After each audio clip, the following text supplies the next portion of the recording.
Kwanza tunashukuru na asante kwa pongezi zako, lakini pia tunamshukuru Mwenyezi Mungu kwa mchezo mzuri na kupata matokeo mazuri. Moja katika jambo ambalo nimemshukuru sana Mwenyezi Mungu, leo tunakwenda kwenye mechi ya kimataifa CAF Champions League tarehe 22.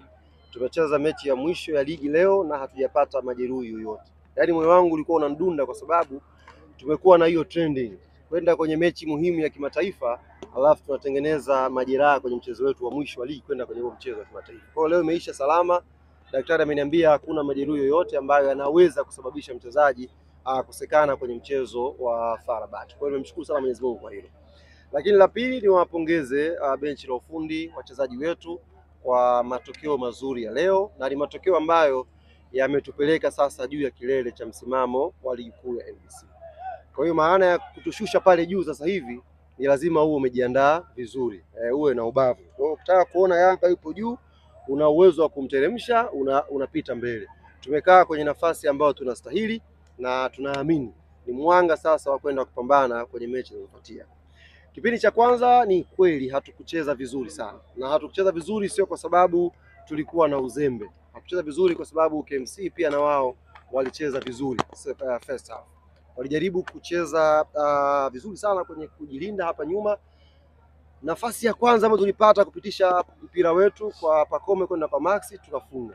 Lakini ukiangalia dakika nyingine zote walikuwa watu force twende pembeni tupige cross. Tulikuwa tupate nafasi ya kupita katikati, kupita vile ambavyo Yanga tumezoea kupita.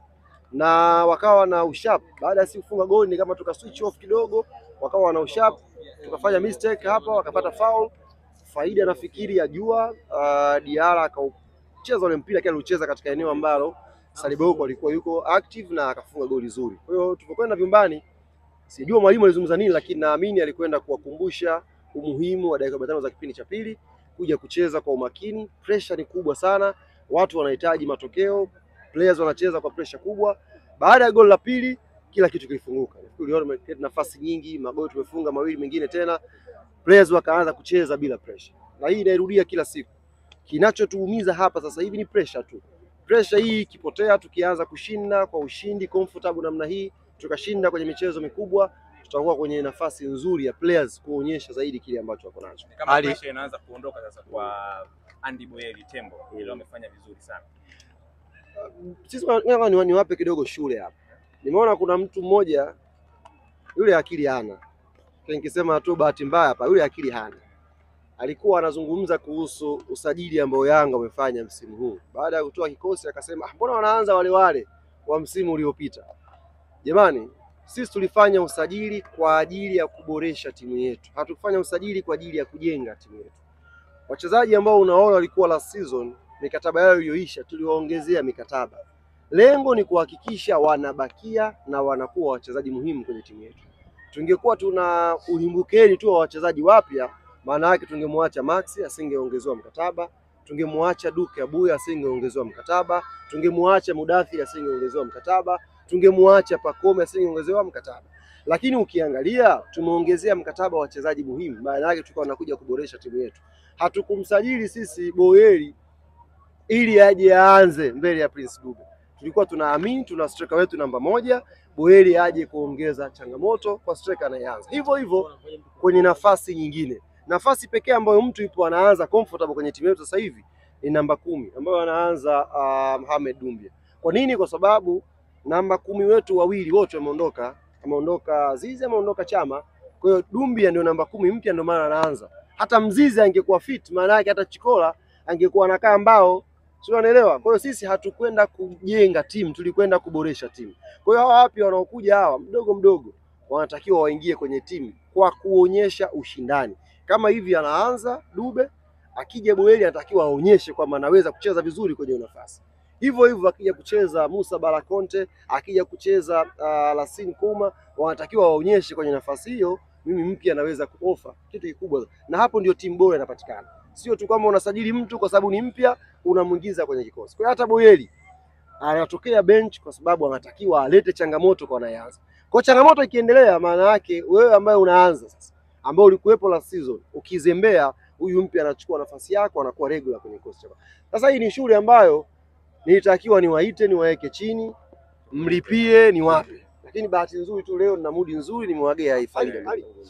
Nataka unielezee tukio moja wakati wa penalti. Pacome alienda kuchukua mpira akampelekea Boyeli. Alafu baada ya kufunga goli Pacome alikuwa akakimbia moja kwa moja kwenda mimi nilikaa zangu pale, nilikaa pale.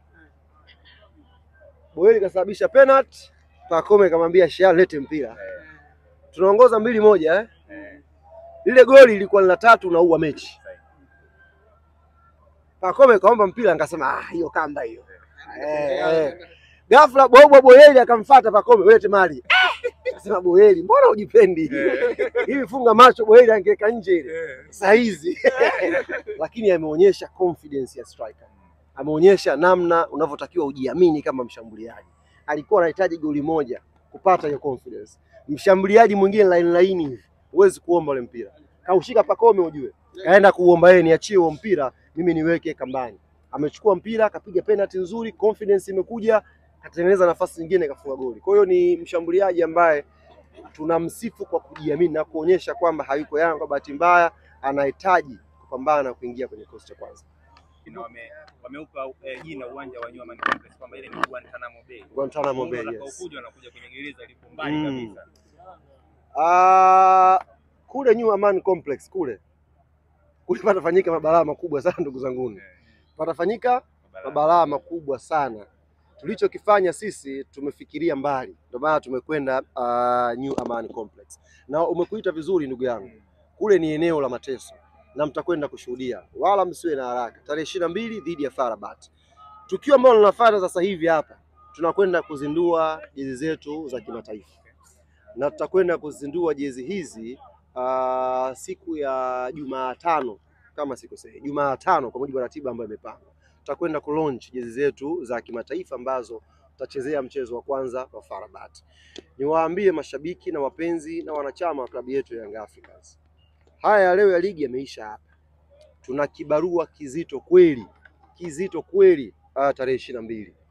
Tupo kwenye kundi gumu, tupo kwenye kundi zito, na sisi kwa sababu ni timu kubwa ndio tumeweka ugumu pia kwenye hilo kundi. Ingekuwa si ni timu mbovu tu, watu wangesema kundi hili kundi mchekea, lakini tumekwenda pale kwa sababu tuna deserve kuwa miongoni mwa story kubwa Afrika.